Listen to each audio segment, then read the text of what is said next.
Boa tarde. O meu grupo é composto por mim, Kailane, pela Ingrid Carla, Glória Saire, Letícia Araújo e Sabrina Souza. Nós vamos falar sobre as ações da governança corporativa dentro da Magazine Luiza. Primeiramente, o que é a governança corporativa e para que ela serve. A governança corporativa é um conjunto de processos, condutas, costumes e políticas que tem como principal objetivo garantir que as equipes atuem em conformidade com as boas práticas da empresa. É esse conjunto de práticas que direciona a administração e o monitoramento das atividades da empresa. Sendo assim, a governança corporativa pode ser descrita como os mecanismos ou princípios que governam o processo decisório dentro de uma organização. A aplicação sistemática das iniciativas legislativas, regulamentares e de autorregulação geraram uma cultura de transparência nos negócios e de gestão responsável nas sociedades, cujos resultados se traduzem na captação de novos e melhores recursos humanos e financeiros. Ao mesmo tempo, resultaram numa melhoria das condições para enfrentar com maior êxito os mercados internacionais, motivando o consumo de bens e serviços, constituindo-se numa excelente carta de apresentação perante os órgãos de vigilância. Assim, ainda assegura que os interesses dos administradores estejam alinhados aos interesses dos donos do negócio. Como funciona a governança corporativa? A governança corporativa surgiu como um norte que as empresas podem utilizar quando o assunto é boas práticas de organização empresarial. Essa organização tem por objetivo reduzir eventuais problemas com o conflito de interesses, o organograma da firma, a organização empresarial, as questões hierárquicas e a proteção dos interesses de acionistas minoritários, que tem a questão vinculada a empresas de capital aberto. Estes seriam alguns pontos que, eventualmente, podem provocar sérios problemas internos. Empresas que possuem grande quantidade de funcionários podem conter certos conflitos de interesse. Um exemplo prático de conflito de interesses é quando temos funcionários da mesma empresa que são casados. Para evitar problemas sérios, uma empresa que tenha a governança corporativa ativa pode tomar a decisão de transferência de um dos funcionários ou até mesmo a demissão. Como é a estrutura da governança corporativa? A estrutura de uma governança corporativa pode variar de acordo com o modelo de negócio. Em geral, quando uma empresa decide aplicar esse recurso de gestão, seu organograma cresce, colocando-se acima da figura do gerente geral. Esse modelo de estrutura é dividido em 4 pilares, que apresentaremos a seguir. Conselho familiar ou parceiros e acionistas. Eles representam o nível mais alto da estrutura de governança corporativa de uma organização. São eles que decidem como querem investir seus ativos. A Assembleia de Acionistas. Formada por entidades ou pessoas que investiram na empresa, nessa faixa de estrutura estão os responsáveis por avaliar os possíveis riscos e retorno de cada investimento realizado. Conselho Administrativo. Composto por diretores externos, investidores e proprietários, eles são responsáveis por definir estratégias e supervisionar a equipe de gestão da empresa no cumprimento de seus objetivos. A Direção Geral é o órgão administrativo da empresa e inclui o grupo de gestão, além de sistemas de controle externos representados por auditoriais e internos, como programas institucionais de gestão de riscos. Os 4 pilares ou princípios básicos da governança corporativa são estipulados pelo Instituto Brasileiro de Governança Corporativa, o IBCG, no qual são estipuladas regras e preceitos que garantem o bom andamento do negócio, funcionando de maneira satisfatória tanto no âmbito funcional quanto no administrativo. O primeiro pilar é a transparência, que é informar e disponibilizar para as partes interessadas as informações que sejam de seu interesse e não apenas aquelas disponibilizadas por leis e regulamentos, que são as obrigatórias.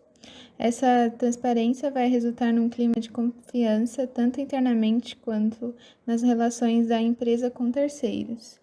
Não deve se restringir ao desempenho econômico e contemplar fatores tangíveis e intangíveis que norteiam a ação gerencial e que conduzem à criação de valor da empresa. O segundo pilar é a equidade, e caracteriza-se pelo tratamento justo de todos os sócios e demais partes interessadas, a igualdade no tratamento e nas oportunidades de cada integrante, garantindo dentro da empresa a isonomia, conferindo maior justiça às relações internas e externas do negócio. O terceiro pilar é a prestação de contas, onde todos os componentes de uma companhia diretamente interessados têm que ter acesso às contas da empresa, à sua administração, às transações financeiras já feitas, que vão ser feitas, e a dinâmica do cotidiano do negócio. Esse esclarecimento deve ser feito pelos agentes de governança da empresa, sendo sócios, administradores, conselheiros fiscais e auditores. O quarto e último pilar básico da governança corporativa é a responsabilidade, onde as prioridades de uma empresa e de seus gestores devem ser sempre a ascensão econômica, a qualidade dos produtos e serviços prestados, a satisfação do cliente, bem como o crescimento de seus integrantes também, além de zelar pela sustentabilidade das organizações, visando a sua longevidade, incorporando considerações de ordem social e ambiental na definição dos negócios e operações. Assim, a empresa vai poder medir quanto tempo ela vai durar e sua imagem. A governança corporativa é uma espécie de código de ética que rege o comportamento das organizações e seus impactos na sociedade. Trata-se de algo vital em um mundo globalizado, onde as relações entre governo, empresas e cidadãos são cada vez mais complexas. O Instituto Brasileiro de Governança Corporativa, o IBCG, define esse conceito da seguinte maneira: o sistema pelo qual as empresas e demais organizações são dirigidas, monitoradas e incentivadas, envolvendo os relacionamentos entre sócio, conselho de administração, diretoria, órgãos de fiscalização e controle e demais partes interessadas. Para aplicar a governança, é necessário seguir a metodologia dos 8 P's desenvolvida pelos professores José Pascoal Rossetti e Adriana Solé. A metodologia consiste em levantar 8 elementos, sendo eles: propriedade, que avalia como é a formação do capital da empresa para saber como está a coesão em relação aos acionistas e como os sócios separam os recursos pessoais e da corporação. Princípios, que desenvolve os princípios da empresa que darão base à ética e aos compromissos que serão assumidos pela governança. Propósitos, que define claramente os propósitos da empresa. Missão, visão e valores devem estar escritos claramente. A empresa deverá saber o seu compromisso com a sociedade para a definição das suas estratégias.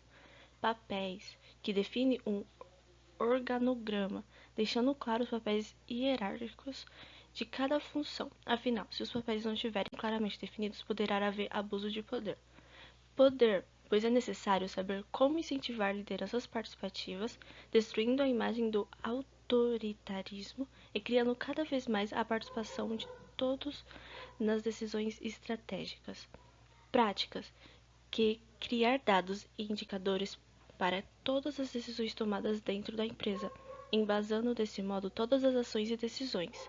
Pessoas, é preciso ter um clima organizacional saudável, estimulando a recompensa, o crescimento e o compromisso da corporação para com seus colaboradores. É fundamental o alinhamento do setor de recursos humanos.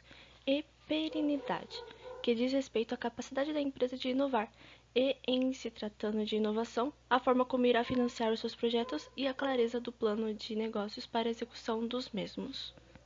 A empresa registrou um lucro líquido de 386,6 milhões entre abril e junho de 2019, um aumento de 174,7% em relação ao ano anterior.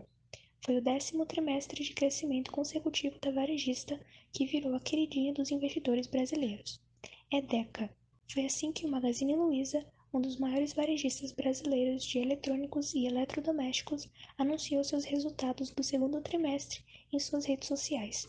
A empresa teve seu 10º trimestre consecutivo de 50% de crescimento de 50% ou mais. A empresa é considerada a melhor aposta na Bolsa de Valores brasileira hoje, de acordo com o ranking do Infomoney e do IBMEC. No levantamento, Magalu se mostrou a melhor entre as empresas listadas no Brasil em 3 critérios avaliados: rentabilidade, desempenho de ações e governança corporativa. Para analistas e especialistas, o que torna o Magazine Luiza excepcional não é apenas o fato de a empresa ter crescido em meio à crise nos últimos anos, mas de ter apostado fortemente na transformação digital, mantendo um ritmo de crescimento surpreendente, algo raro entre os varejistas da América Latina. Olhando de perto, a atenção da empresa com seus talentos tem sido fundamental para seu sucesso. Uma das últimas ações do Magalu, liderada por Luiza Trajano, e que reflete essa atitude de compromisso humano com seus colaboradores, foi o lançamento de uma cartilha sobre como as empresas podem enfrentar o problema da violência contra as mulheres e criar mecanismos para efetivamente ajudar as funcionárias nessa situação. O material pode até ser usado por outras empresas. Na teleconferência com analistas, Trajano disse que o Magalu está focado no crescimento do seu marketplace, assim como no avanço da sua base de clientes via aplicativo. O caminho do Super App perseguido hoje por quase todas as grandes varejistas do mundo e na melhoria da qualidade dos serviços de logística da empresa. A empresa também sempre está inovando. No período em que esteve à frente das decisões, Luiza Trajano sempre apostou na ousadia e coragem. Por isso investiu com sucesso em grandes e surpreendentes promoções. O Só Amanhã é um modelo criado pelo Magazine Luiza e utilizado por inúmeras lojas do setor atualmente. O objetivo é a venda de alguns produtos num preço bem abaixo do mercado, mas só naquele dia determinado. A liquidação fantástica, outra inovação que surpreendeu o varejo brasileiro, se tornou também uma marca registrada. Trata-se de um saldão realizado nos primeiros dias de janeiro. Nesse dia, todos os produtos podem receber um desconto de até 70%, mas, para dificultar, os clientes só podem comprar o que conseguem carregar. Um ótimo exemplo a ser seguido é a trajetória da rede Magazine Luiza, hoje com mais de 760 lojas em todo o país. O Magazine Luiza é uma das top of minds, marca mais lembrada do Brasil no setor e encontra-se em constante crescimento no mercado. Acredito que todos são capazes de transformar um sonho em uma empresa, diz Luína Helena Trajano.